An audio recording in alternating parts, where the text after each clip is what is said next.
You think the Depression meant no Christmas sweets? Think again.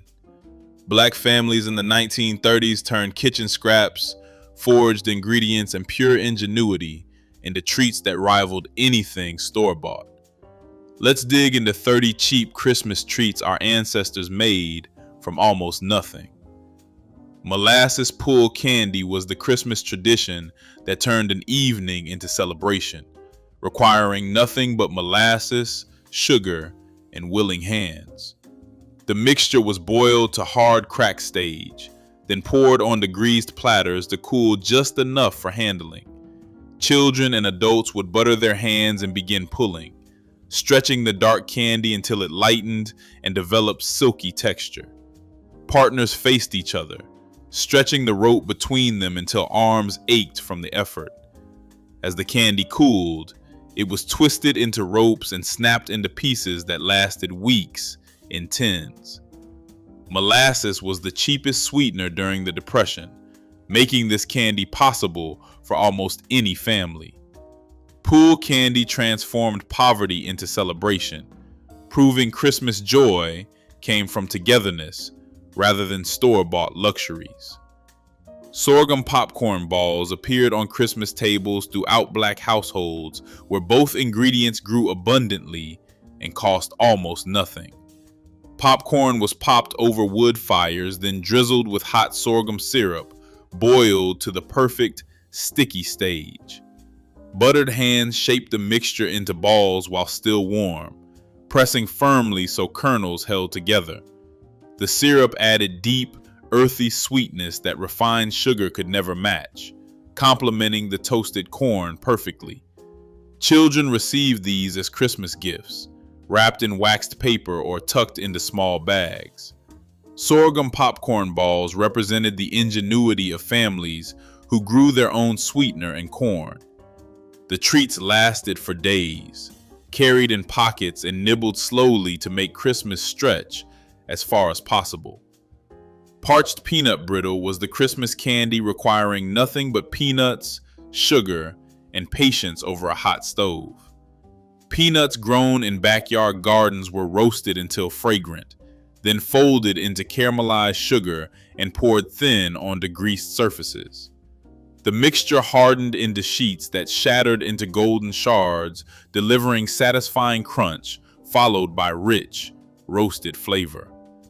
Making brittle required careful attention since the sugar could burn in seconds. But experienced cooks knew exactly when to pull the pot from heat. The candy stored well in tins, making it ideal for gift giving when money was scarce. Parched peanut brittle proved that homegrown ingredients, transformed by skill, could rival any store-bought confection, bringing pride to families with nothing but determination. Sweet potato pone was the Christmas dessert transforming root cellar staples into something approaching luxury during the leanest years. Grated sweet potatoes were mixed with molasses, flour, spices, and whatever fat was available, then baked slowly until the top caramelized into sticky darkness. The texture fell between pudding and cake, dense and satisfying with edges that crisped into chewy candy. Sweet potato pone cost almost nothing, since potatoes stored through winter and molasses was cheaper than sugar. The dish connected families to African foodways, where yams and sweet potatoes held ceremonial importance. Some cooks added dried fruit when available, though the basic version needed nothing more than potatoes and sweetener to satisfy. Brown sugar fudge appeared at Christmas, when white sugar was too expensive, but the holiday still demanded something sweet. Brown sugar was cooked with milk, butter if available, and vanilla until it reached softball stage, then beaten until it thickened into creamy, grainy fudge. The flavor was deeper than white sugar fudge, with caramel notes making each piece taste richer than its humble ingredients suggested. Mothers poured the mixture into buttered pans, scored squares, and hid them until Christmas morning. Brown sugar cost less than refined white, making this fudge possible even in the hardest times. The candy proved that Depression-era cooks could create luxury from pantry staples and patience, turning nothing into something worth celebrating. Vinegar taffy was the Depression candy proving sweetness could be stretched from the most basic pantry staples imaginable. Sugar and vinegar were boiled together until the mixture reached hard crack stage, creating candy both sweet and tangy. The hot syrup was poured onto greased surfaces, cooled slightly, then pulled repeatedly until it turned opaque and chewy. The vinegar prevented crystallization and added bright, sharp flavor, cutting through the sweetness perfectly. Children loved pulling the taffy, competing to see who could stretch it longest without breaking. The finished candy was twisted into ropes and cut into pieces lasting weeks in jars. Vinegar taffy cost almost nothing, requiring only 2 ingredients most families already had. Horehound drops were the old-fashioned Christmas candy connecting Black families to herbal traditions stretching back generations. The bitter herb grew wild throughout the South, gathered freely from roadsides by those who knew where to look. Horehound leaves were steeped into strong tea, combined with sugar, and boiled into hard candy that soothed sore throats while satisfying sweet cravings. The flavor was intensely herbal with bitter undertones balanced by sweetness, an acquired taste children learned to love. Mothers made these as medicine and treat combined, giving them throughout cold winter months. The drops cost nothing but labor since the herb grew wild, and sugar could be bartered cheaply. Horehound drops represented folk knowledge passed through generations. Dried apple stack cake was the Christmas dessert proving community cooperation could create something magnificent from humble ingredients.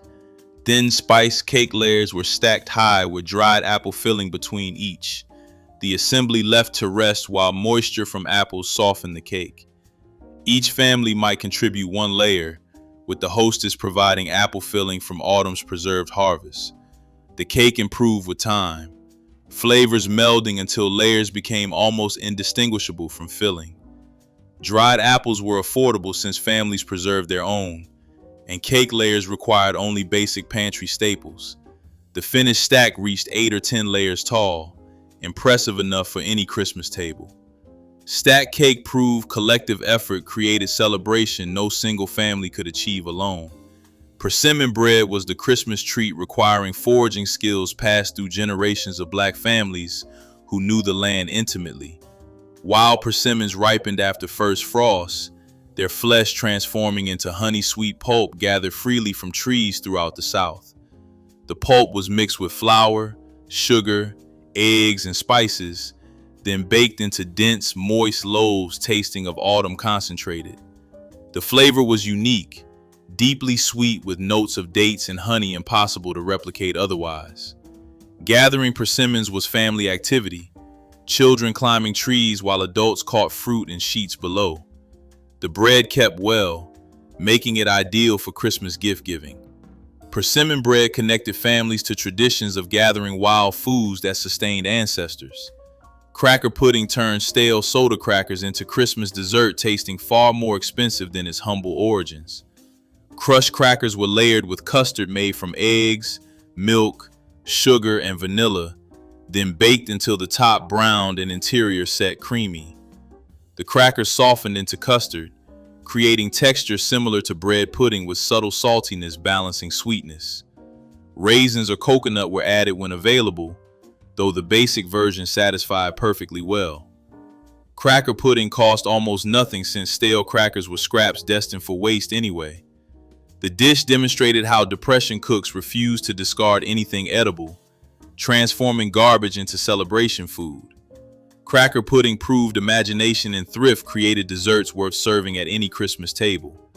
Sorghum pie was the Depression answer to pecan pie, using pantry staples to create something rich when expensive ingredients were impossible. A filling of sorghum syrup, eggs, butter, and vanilla was poured into homemade crust and baked until set. The flavor was deep and earthy, less sweet than corn syrup pies, with complexity that surprised those expecting something plain. Sorghum was affordable because Southern families often grew their own cane and pressed syrup each fall. The pie required no fancy techniques, just patience while it baked to glossy perfection with caramelized edges. Mothers made these when pecan trees had bare years or nuts cost more than the budget allowed. Sorghum pie proved resourcefulness created desserts every bit as satisfying as expensive versions. Peanut patties were the Christmas candy requiring nothing but peanuts, sugar, and a heavy pot to create confections rivaling store-bought versions. Raw peanuts were stirred into boiling sugar syrup until reaching softball stage, then dropped by spoonfuls onto wax paper to cool into flat rounds. The patties hardened with crunchy exteriors and chewy centers, each one packed with roasted peanut flavor. Some cooks added red food coloring to make them festive for Christmas giving.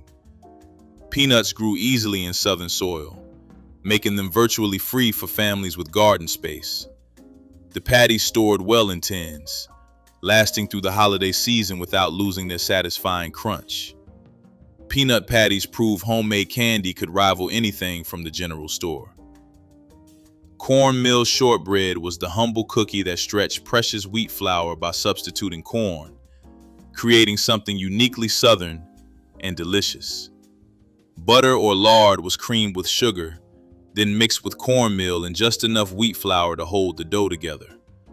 The cookies were pressed into pans or shaped by hand, then baked until edges turned golden while centers stayed tender. The texture was crumbly and slightly gritty, with corn's natural sweetness enhancing buttery richness. Cornmeal cost far less than wheat flour, making these cookies affordable when budgets demanded creativity. Mothers baked large batches for Christmas, storing them in tins where they kept for weeks. Cornmeal shortbread proved that substitution born from necessity could create something worth making by choice. Blackstrap gingerbread was the dark, dense cake that turned the cheapest molasses into Christmas celebration throughout Black households. Blackstrap, the final pressing with strongest flavor, cost less than lighter grades and gave gingerbread intense depth.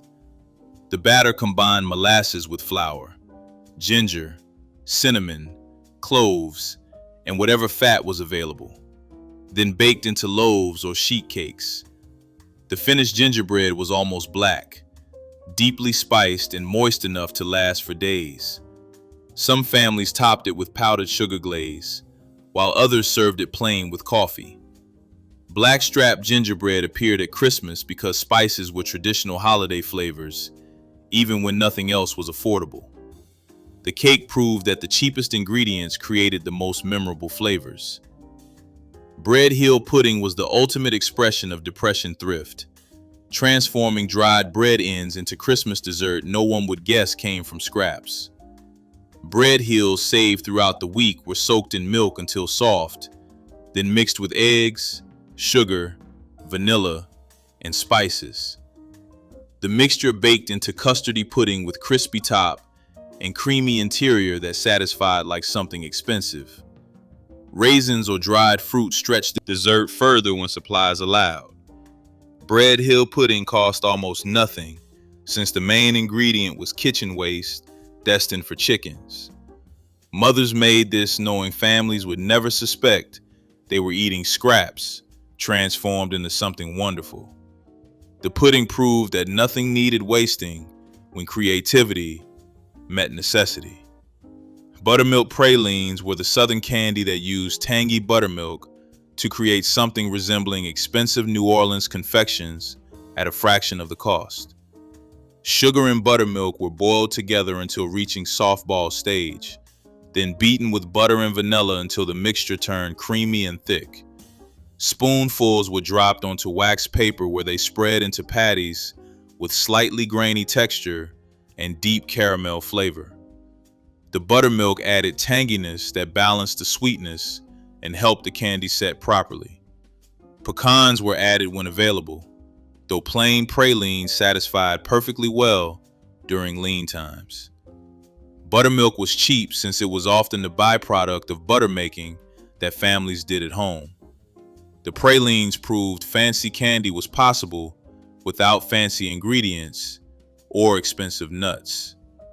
Honey taffy was the Christmas candy made possible when families kept bees or knew neighbors who did, turning liquid gold into chewy sweetness. Honey was boiled with a little sugar and vinegar until it reached hard crack stage, then poured onto greased surfaces to cool. The pulling transformed the candy from sticky mass into satiny ropes that lightened in color with each stretch. Honey's floral sweetness gave the taffy distinctive flavor that plain sugar versions could never match. Children competed to pull the longest strands before the candy stiffened too much for shaping. The finished taffy was cut into pieces and wrapped in wax paper for storage. Honey taffy represented the intersection of beekeeping tradition and candy-making skill passed through generations. Rice pudding was the Christmas dessert that stretched leftover rice into something creamy, comforting, and sweet enough for holiday tables. Cold cooked rice was stirred into sweetened milk with eggs, vanilla, and cinnamon, then baked slowly until the custard set and top browned lightly. The rice provided body while the custard added richness, creating texture somewhere between porridge and pie filling. Raisins plumped in the hot pudding, adding bursts of sweetness throughout each spoonful. Rice pudding cost almost nothing, since rice was a staple and the other ingredients were basic pantry items. Mothers made large pans knowing it would disappear quickly once cooling began. Rice pudding proved that simple ingredients prepared with care could rival fancier desserts on any Christmas table. Crackling candy was the Christmas treat that turned pork skin scraps into sweet and salty confection unlike anything else. Cracklings left from rendering lard were stirred into boiling sugar syrup, creating candy studded with crispy pork bits. The combination of sweet and savory seemed strange but proved irresistible, each piece delivering sugar sweetness followed by porky crunch. Making crackling candy use scraps that might otherwise be discarded, transforming waste into celebration. The candy stored well in tins, its unusual flavor profile keeping people reaching for more pieces. Cracklings cost nothing, since they were byproducts of lard making that every household did during hog killing season. Crackling candy proved that ingenuity could turn any scrap into something worth sharing at Christmas. Fig preserves cake was the Christmas dessert built around the sweet spread that many Southern Black families made each summer from backyard trees. Dense spiced cake batter was enriched with thick fig preserves, their honeyed sweetness replacing expensive ingredients. The preserves kept the cake moist for days while adding flavor complexity that plain sugar could never achieve. Some cooks layered the cake with more preserves between rounds, while others baked the fruit directly into the batter. Fig trees grew easily in southern yards, requiring almost no care while producing abundant fruit each year. The preserves made during summer became Christmas gift when transformed into cake. Fig preserves cake represented the cycle of seasons, summer's harvest becoming winter's celebration through patient preservation. Transparent pie was the Depression dessert that proved elegance could emerge from the simplest pantry staples imaginable. A filling of sugar, eggs, butter, and a splash of vanilla or vinegar was poured into homemade crust and baked until set into glossy, translucent custard. The pie earned its name from the clear, amber appearance of the filling that looked almost like stained glass when sliced. The flavor was pure sweetness with subtle caramel notes from the brown butter, satisfying without any expensive additions.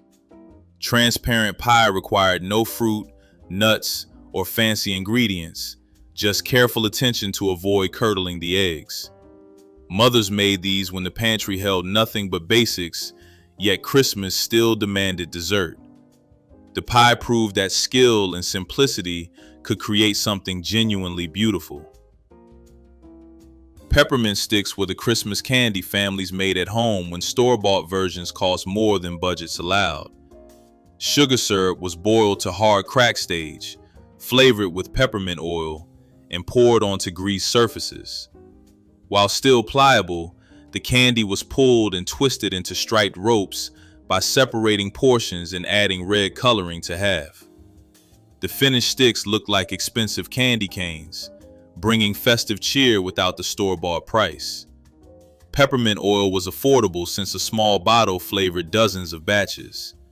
Children helped with the pulling and twisting, making candy production a family event.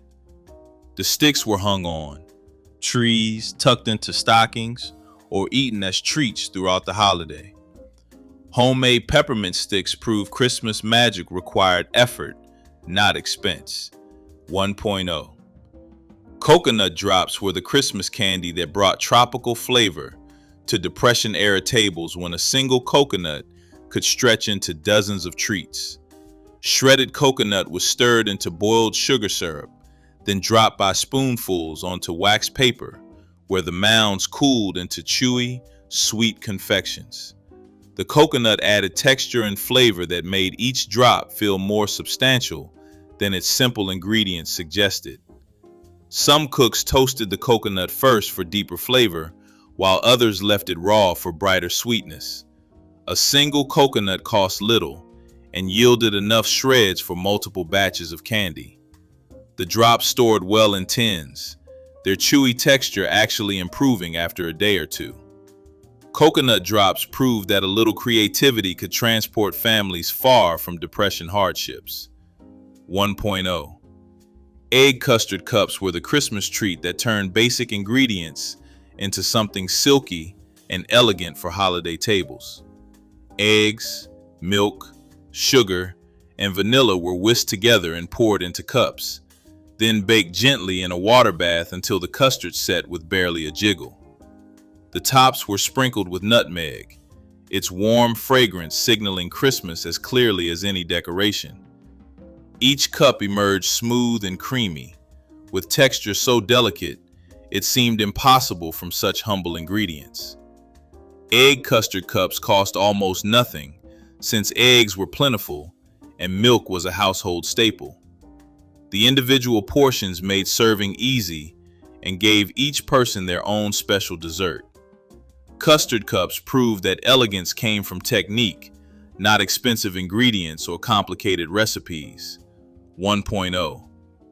Ribbon cane cookies were the Christmas treat that showcased the pure sweetness of freshly pressed cane syrup in simple, satisfying form. Ribbon cane syrup, darker and more complex than refined sugar, was creamed with butter and mixed into dough with flour and spices. The cookies baked into chewy rounds with crispy edges, their deep caramel flavor impossible to achieve with ordinary sweeteners. Families who grew their own cane or bought syrup from neighbors could make dozens of cookies for almost nothing. The flavor spoke of southern soil and autumn harvest, connecting Christmas celebrations to the agricultural calendar. Children loved these cookies for their intense sweetness, while adults appreciated their complexity. Ribbon cane cookies proved that regional ingredients created regional treasures worth preserving. 1.0. Pecan brittle appeared at Christmas, when backyard trees provided free nuts that transformed into golden, crunchy candy with nothing but sugar and patience. Pecans were stirred into caramelized sugar syrup, then spread thin onto greased surfaces, where the mixture hardened into shatteringly crisp sheets. Each piece delivered butter-rich sweetness, studded with toasted pecans that crackled between teeth. Making brittle required careful timing, since the sugar could burn in moments. But practiced cooks knew exactly when to pour. The candy stored for weeks in tins, making it ideal for gift-giving to neighbors and family. Pecans cost nothing when gathered from yard trees that produced abundantly each fall. Pecan brittle proved that nature's bounty, transformed by skill, created gifts worthy of any Christmas. Divinity was the Christmas candy that transformed sugar and egg whites into cloud-like confection that seemed far too elegant for Depression kitchens. Sugar syrup was boiled to hardball stage, then poured slowly into beaten egg whites while mixing continuously until the candy turned glossy and thick. Spoonfuls were dropped onto wax paper where they set into pillowy mounds with slight crust and marshmallow soft centers. Pecans were pressed into tops when available, adding crunch and richness. Divinity required dry weather, since humidity prevented proper setting, making successful batches feel like small miracles. The candy looked impressive enough for any gift box, belying its simple ingredient list. Divinity proved that patience and technique could create something approaching heavenly from almost nothing. Ginger snaps were the Christmas cookie that filled tins throughout Black households, their spicy crunch lasting for weeks when stored properly. Molasses, ginger, cinnamon, and cloves combined into dough that was rolled thin and cut into rounds before baking until crisp. The cookies snapped cleanly when broken, releasing fragrance that announced Christmas as surely as any carol. Molasses cost far less than refined sugar, while providing deeper flavor that complemented the warm spices perfectly.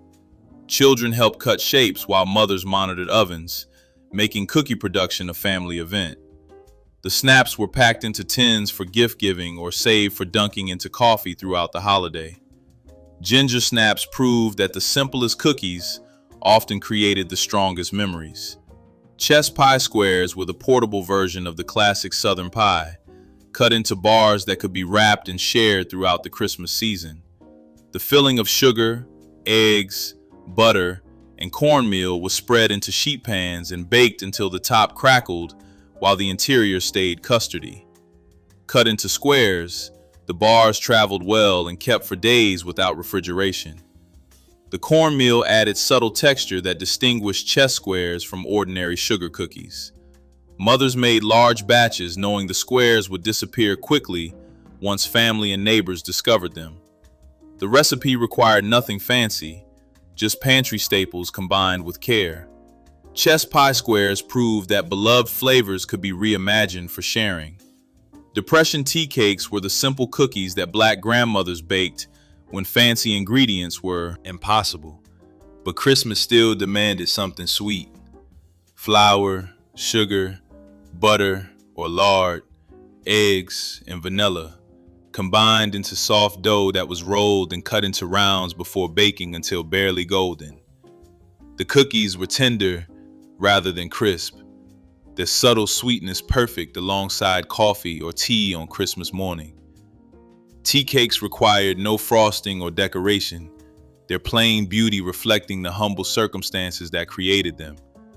Children learned to bake by helping with these cookies, their simplicity making them ideal for small hands. The cookies stored well in tins and improved with age as flavors melded. Depression tea cakes proved that the sweetest memories came from the simplest treats shared with love. Fruit and nut balls required no cooking at all. The mixture of dried fruits and nuts bound together by their own natural stickiness into dense confections. Dates, raisins, figs, and whatever nuts were available were ground together until they formed a paste, then rolled into balls and coated in shredded coconut or powdered sugar.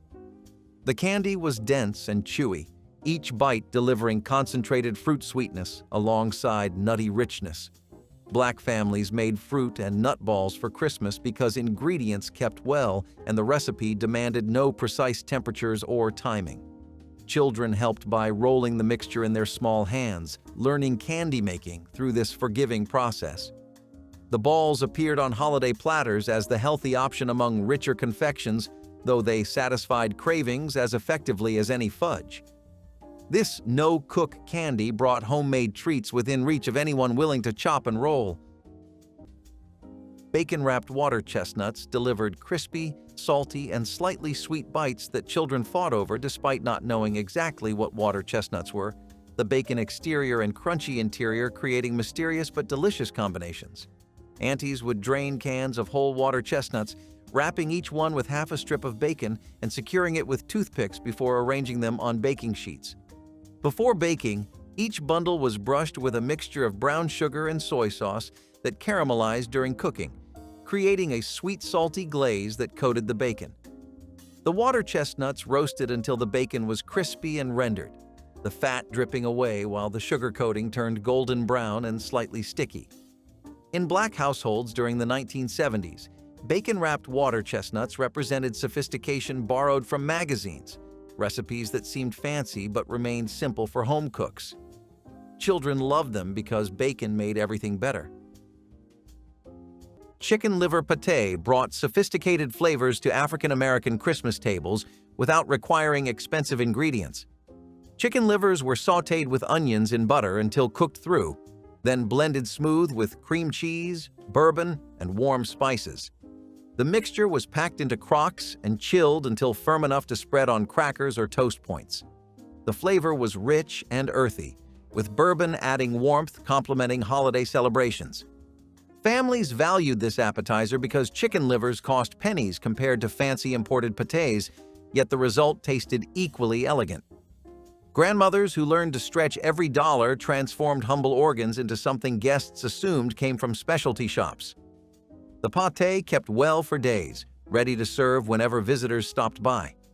Children often wrinkled noses at the idea, but adults savored every creamy bite.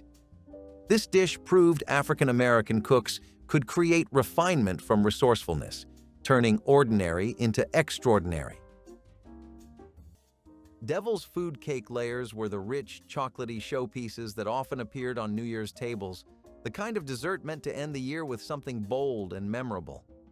These layers were dark, soft, and deeply flavored from generous amounts of cocoa and butter, rising tall and irresistible. The frosting, thick and glossy, was spread between each layer like a celebration hiding inside the cake itself. Grandmothers made this cake when they wanted to impress, and they always did. The first slice revealed a dramatic stack of chocolate layers that made people lean forward without even realizing it. Children asked for the corner pieces with the most frosting, while adults tried to pretend they were satisfied with smaller slices. The cake tasted indulgent, luxurious, and comforting all at once. It marked the close of one year and the hope of another, reminding everyone that even during difficult times, holidays were meant for joy.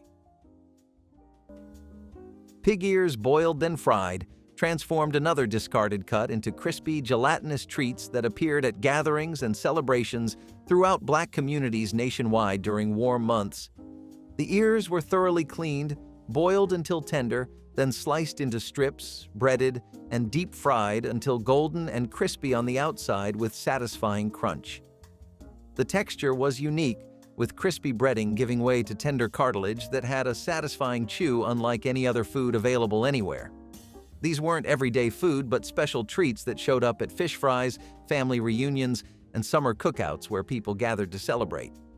The ears provided collagen and minerals while costing almost nothing per pound, since most butchers were happy to sell what they couldn't move otherwise to anyone. In the 1970s, pig ears represented nose-to-tail eating decades before it became fashionable in upscale restaurants charging premium prices. The preparation required skill and patience, with experienced cooks knowing exactly how long to boil and at what temperature to fry perfectly. Boiled peanuts turned the simplest crop into a roadside delicacy beloved across the coastal South. Green peanuts fresh from the field were boiled in salty water for hours until their shells softened and the kernels inside became tender and briny. Travelers stopped at roadside stands where pots steamed and the scent of salt filled the warm air. Vendors scooped the peanuts into paper bags dripping with flavorful liquid, and families ate them hot while driving or sitting on porches in the evening. The snack offered both nourishment and entertainment as friends cracked shells and talked late into the night.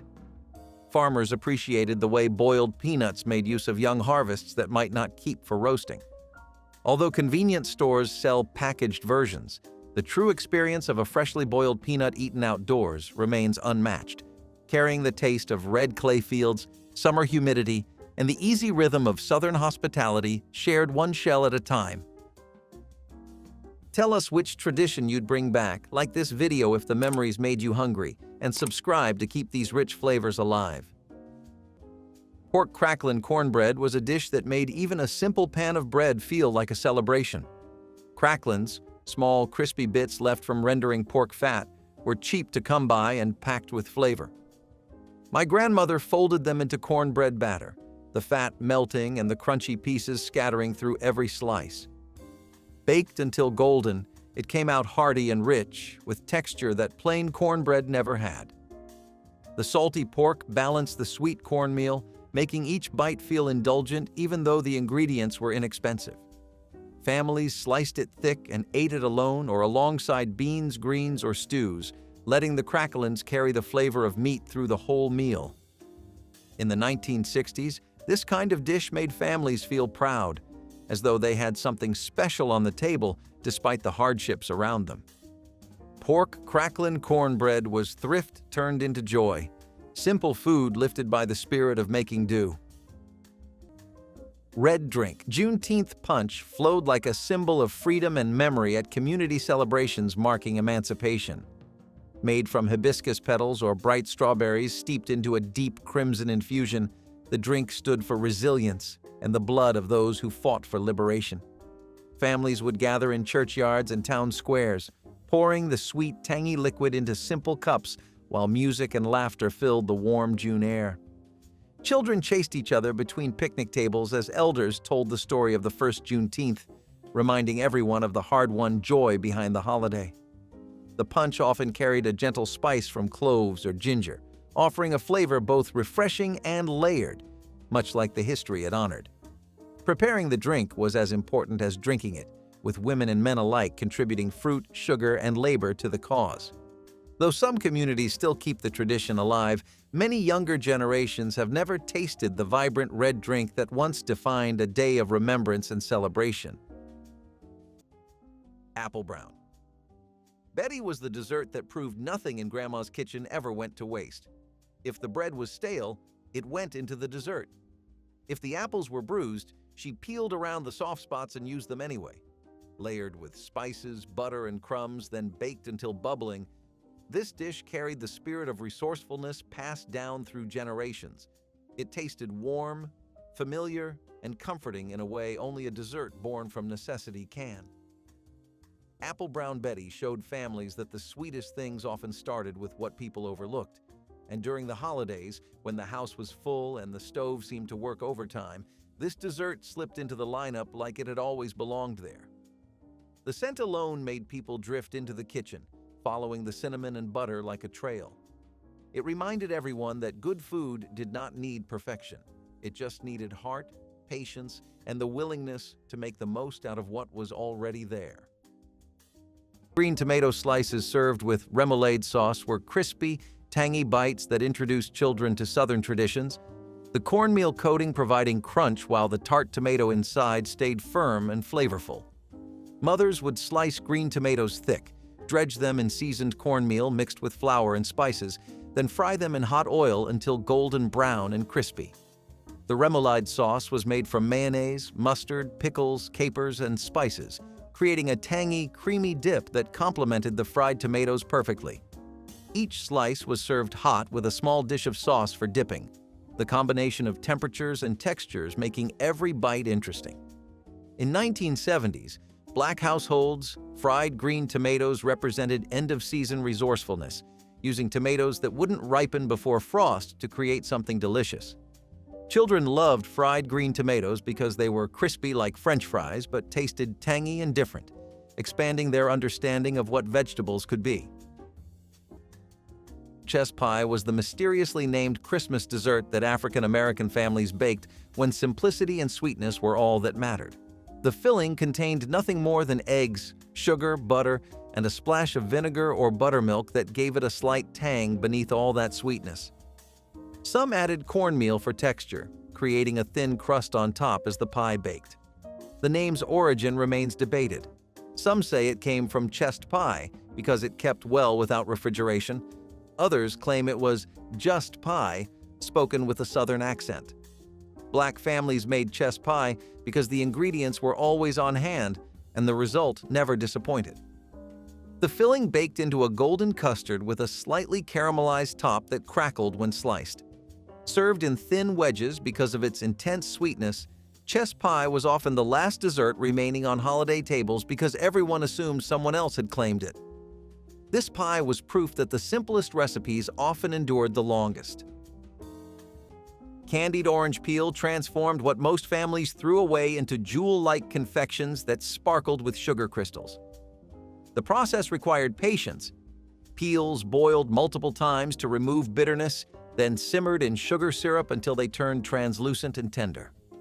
After draining, the strips were rolled in granulated sugar that clung to their sticky surfaces, creating treats that looked like stained glass and tasted of concentrated citrus. Black families made candied peel because oranges appeared in Christmas stockings, and nothing was wasted in kitchens where resourcefulness was survival. The peels dried on racks for days, their sugar coating hardening into a crust that shattered against teeth before the chewy fruit beneath emerged. Some families dipped them in chocolate, creating elegant confections worthy of fancy candy shops. Candied orange peel appeared on holiday platters as proof that thrift and elegance could coexist, each piece representing the transformation of scraps into treasure. Salmon croquettes served as mini appetizers were crispy golden patties that children devoured while standing in kitchens, their hands reaching for more before finishing what they were already eating. Grandmothers would drain cans of pink salmon, carefully picking through the meat to remove bones and skin, then flaking the fish into mixing bowls where it was combined with chopped onions, bell peppers, beaten eggs, cornmeal, and seasonings. The mixture was shaped into small patties, pressed firmly to ensure they held together, then carefully lowered into hot oil where they sizzled and turned golden brown. The exterior developed a crispy crust while the interior stayed moist and flavorful. In 1970s, Black households' salmon croquettes were economical elegance, transforming canned fish into something special worthy of holiday tables. Children loved them because they were handheld, didn't require forks, and packed protein and flavor into every crispy bite. Spiced pecans filled candy dishes throughout African American homes during Christmas, their sweet heat drawing hands back repeatedly. Raw pecans were tossed with butter, sugar, cinnamon, cayenne, and salt, then roasted until glossy and fragrant. The coating caramelized during baking, creating a crunchy shell that shattered to reveal rich nut inside. Families made them in large batches, knowing they would disappear quickly. The preparation was simple enough that children could help, stirring nuts in spiced butter before baking. Grandmothers adjusted cayenne to family preferences, with some batches mild and others fiery for adults. Spiced pecans appeared at every gathering, from church socials to family dinners. The tradition connected to southern pecan orchards and African American history of harvesting nuts. These candied nuts proved that the best appetizers combined simplicity with memorable flavor. Cherry pineapple dump cake was the kind of holiday dessert that proved 70s kitchens could turn pantry odds and ends into something unforgettable without breaking a sweat. Families loved it because it was easy, warm, and tasted like pure celebration, even though it never required more than opening a few cans and letting the oven do the work. The cherries brought color, the pineapple brought brightness, and the boxed cake mix, sprinkled on top, baked into a golden, buttery crust that bubbled around the edges like a pot of memories trying to spill over. Grandmothers called it a dump cake because everything was literally dumped into the dish without fuss or ceremony. Yet somehow the results felt just as special as any dessert that took all day to make. Kids hovered near the oven just to watch the filling bubble through the cracks of the topping. And when it came out piping hot, the whole house smelled like fruit and sweetness and holidays arriving right on time. It was served with a spoon, never a knife, because dump cake refused to stand upright like other desserts. It slouched onto plates in soft, warm scoops that melted into whatever was already on your dish. People went back for seconds without even pretending to hesitate. And while it was simple, maybe even too simple for modern tastes, cherry pineapple dump cake was the kind of 70s holiday dessert that made families feel rich in sweetness, even when the budget said otherwise. Fried pork chops smothered in gravy turned inexpensive bone-in chops into Sunday dinner centerpieces that made families feel like they were eating something truly special and celebratory. The chops were seasoned generously with salt, pepper, garlic powder, and paprika, dredged in flour, then fried in hot oil until golden brown and crispy all over. After removing the chops, the same skillet was used to make gravy from the drippings, flour, and milk, creating rich sauce poured over the meat. The chops were returned to the gravy and simmered until tender, with the sauce soaking into the crispy coating beautifully. Served with rice, mashed potatoes, or grits, this became meals that satisfied on multiple levels at once. In the 1970s, bone-in pork chops were affordable protein, especially when purchased in bulk from local butchers who knew their customers personally and offered deals. Children eagerly anticipated smothered pork chops, knowing they meant something special was happening that deserved celebration. Prune cake was the deeply spiced Christmas cake that African American families made when dried plums were more affordable than fresh fruit. Stewed prunes were folded into a batter, rich with cinnamon, allspice, cloves, and nutmeg, creating a cake so dark and moist it seemed almost magical. The prunes provided natural sweetness and kept the cake tender for over a week, perfect for the marathon of holiday visiting.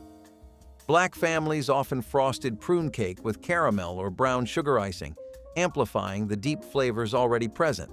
Some versions included buttermilk for tang or black walnuts for crunch.